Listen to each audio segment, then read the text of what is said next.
सोचिए, क्या हो अगर हम जिंदगी की किताब को, उसके कोड को फिर से लिख पाएं, बीमारियों को मिटा सकें और शायद इंसानियत के भविष्य को ही एक नया आकार दे दें।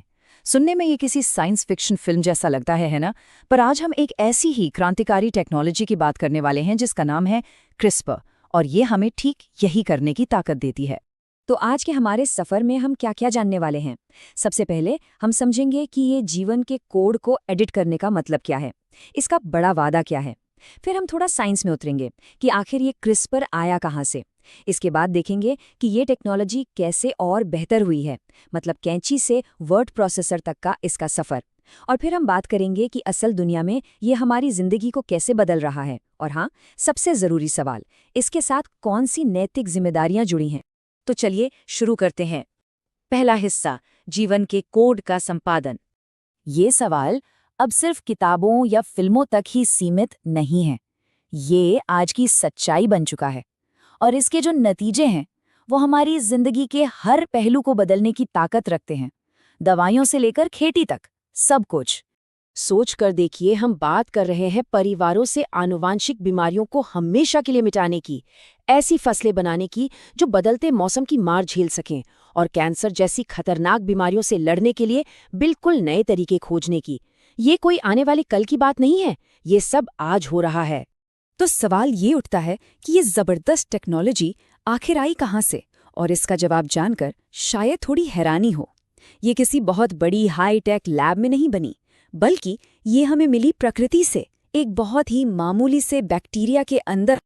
हाँ, क्रिस्पर नाम सुनने में थोड़ा मुश्किल लगता है ना? पर असल में ये एक बैक्टीरिया का बहुत पुराना, एक तरह का इम्यून सिस्टम है। सोचिए, ये अपने ऊपर हुए वायरल हमलों की यादें संजो कर रखता है, ताकि अगली बार जब वही वायरस हमला करे तो उससे लड़ सके। और ये काम कैसे करता है? इसकी पूरी प्रक्रिया काफी शानदार है। जब कोई वायरस बैक्टीरिया पर हमला करता है तो बैक्टीरिया उस वायरस के डीएनए का एक छोटा सा टुकड़ा काटकर अपनी मेमोरी में सेव कर लेता है। फिर अगली बार जब वैसा ही वायरस आता है तो बैक्टीरिया उस मेमोरी का इस्तेमाल एक गाइड बनाने के लिए करता है। ये गाइड Cas9 नाम के एक एंजाइम को, जिसे एक तरह की आणविक कैंची समझ सकते हैं, सीधा वायरस के डीएनए तक ले जाता है और उसे काट कर बेकार कर देता है। ये कुदरत का अपना सर्च एंड डिस्ट्रॉय सिस्टम है। अब क्रिस्पर इतना बड़ा बदलाव क्यों है, ये समझने के लिए जरा पुरानी टेक्नोलॉजीज को देखते हैं। वो एक पेपर श्रेडर की तरह थी, मतलब शक्तिशाली तो थी पर बहुत ज्यादा सटीक नहीं थी, कहीं भी काट देती थी। लेकिन क्रिस्पर, ये एक सर्जन के चाकू की तरह है, एकदम सटीक। ये हमें डीएनए के खरबों अक्षरों के कोड में ठीक उसी एक जगह को टारगेट करने की काबिलियत देता है जिसे हम बदलना चाहते हैं। और बीमारियों के इलाज में यही सटीकता, यही प्रिसिजन सबसे ज्यादा जरूरी है, क्योंकि एक गलत कट के नतीजे बहुत गंभीर हो सकते हैं। लेकिन रुकिए, कहानी यहीं खत्म नहीं होती। वैज्ञानिकों ने सिर्फ बैक्टीरिया के इस टूल को कॉपी नहीं किया, उन्होंने इसे और भी बेहतर और भी ज्यादा शक्तिशाली बनाया है। तो देखिए, अगर CRISPR-Cas9 एक आणविक कैंची है जो डीएनए को काटती है, तो इसका पहला अपग्रेड है बेस एडिटिंग। इसे आप एक पेंसिल और इरेजर की तरह समझिए। ये पूरे डीएनए को काटने के बजाय सिर्फ एक जेनेटिक अक्षर को, मतलब एक बेस को, मिटाकर उसकी जगह दूसरा लिख देता है। ये उन बीमारियों के लिए एक बहुत बड़ा गेम चेंजर है जो हमारे जेनेटिक कोड में सिर्फ एक अक्षर की गलती, एक टाइपो की वजह से होती हैं। और फिर इस टूल किट में एक और अपग्रेड आया जिसका नाम है प्राइम एडिटिंग। अगर बेस एडिटिंग पेंसिल और इरेजर थी, तो प्राइम एडिटिंग को आप किसी वर्ड प्रोसेसर के सर्च एंड रिप्लेस कमांड की तरह समझ सकते हैं। ये सिर्फ एक अक्षर को नहीं बदलता, बल्कि डीएनए के छोटे छोटे हिस्सों को डिलीट भी कर सकता है या फिर नए हिस्से जोड़ भी सकता है। यानी ये और भी ज्यादा काबिल और सटीक है। तो ठीक है, हमने साइंस समझ लिया, पर ये पावरफुल टूल्स लैब से निकलकर असल दुनिया में क्या कर रहे हैं, हमारी दुनिया को कैसे बदल रहे हैं। चलिए अब इस पर नजर डालते हैं। देखिए, आज हमारे सामने एक बहुत बड़ी चुनौती है।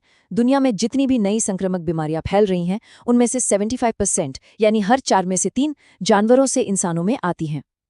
ये एक बहुत ही गंभीर ग्लोबल हेल्थ प्रॉब्लम है, और यहीं पर क्रिस्पर जैसे नए और शक्तिशाली टूल्स की जरूरत पड़ती है।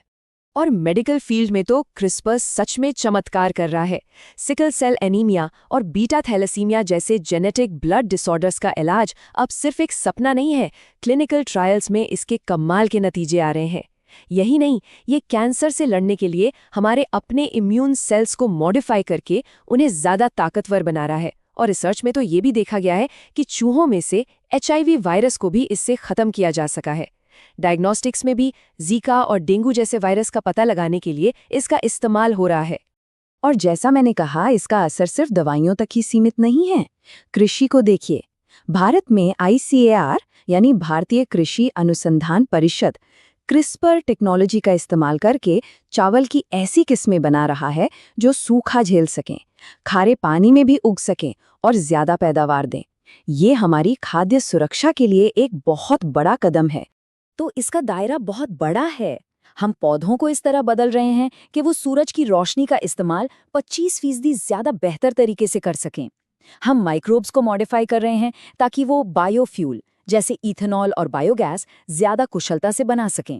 और तो और, लैब में बनने वाले मीट का स्वाद, उसकी बनावट और पौष्टिकता को भी जीन एडिटिंग से बेहतर बनाया जा रहा है। मतलब हमारे खाने और ऊर्जा के सिस्टम पूरी तरह बदल सकते हैं। तो अब हम आते हैं सबसे आखिरी और शायद सबसे अहम सवाल पर। जब हमारे हाथ में जीवन के कोड को बदलने की इतनी बड़ी ताकत आ जाए, तो इसके साथ एक बहुत बड़ी जिम्मेदारी भी आती है। इसका इस्तेमाल कैसे किया जाए? साल 2018 में ये जो नैतिक बहस थी, ये सिर्फ थियोरी नहीं रही, ये अचानक से हकीकत बन गई जब एक चीनी साइंटिस्ट ने ये घोषणा की कि दुनिया के पहले जीन एडिटेड बच्चे, 2 जुड़वां बच्चियां लूलू और नाना पैदा हो चुकी हैं। ये एक ऐसी लाइन थी जिसके बारे में ज्यादातर वैज्ञानिकों का मानना था कि इसे कभी पार नहीं किया जाना चाहिए। इसके बाद दुनिया भर के वैज्ञानिक समुदाय की प्रतिक्रिया बहुत तेज और बिल्कुल साफ थी। वर्ल्ड हेल्थ ऑर्गेनाइजेशन यानी WHO ने तुरंत ऐसे प्रयोगों पर पूरी दुनिया में बैन लगाने की बात कही। भारत में भी ICMR ने गाइडलाइंस जारी की जिसमें भ्रूण की कोशिकाओं में जीन एडिटिंग पर साफ साफ रोक लगा दी गई। मतलब ऐसे बदलाव करने पर रोक जो एक पीढ़ी से दूसरी पीढ़ी में जा सकते हैं। तो आज की स्थिति क्या है? देखिए, एक वैश्विक सहमति बनी हुई है। वैज्ञानिकों को रिसर्च के लिए लैब में 14 दिनों तक के मानव भ्रूण पर काम करने की इजाज़त है ताकि बीमारियों को बेहतर समझा जा सके। लेकिन एक बहुत ही सख्त नियम है, उन भ्रूणों को कभी भी किसी गर्भ में इम्प्लांट नहीं किया जा सकता। यही वो लाइन है जो खोज और नैतिक जिम्मेदारी के बीच खींची गई है। तो आज हम एक ऐसे मोड़ पर खड़े हैं, हमारे पास एक ऐसी टेक्नोलॉजी है जो सचमुच इंसानियत के भविष्य को फिर से लिख सकती है। अब सवाल ये नहीं है कि क्या हम इसका इस्तेमाल करेंगे, बल्कि सवाल यह है कि हम इसका इस्तेमाल कैसे करेंगे। हमें एक समाज के तौर पर मिलकर ये तय करना होगा कि हम वो लाइन कहाँ खींचते हैं, क्योंकि ये फैसला हम सब पर असर डालेगा। For UPSC, PCS, SSC, NEET and more, subscribe to Build and Breakthrough. Like the video and keep learning.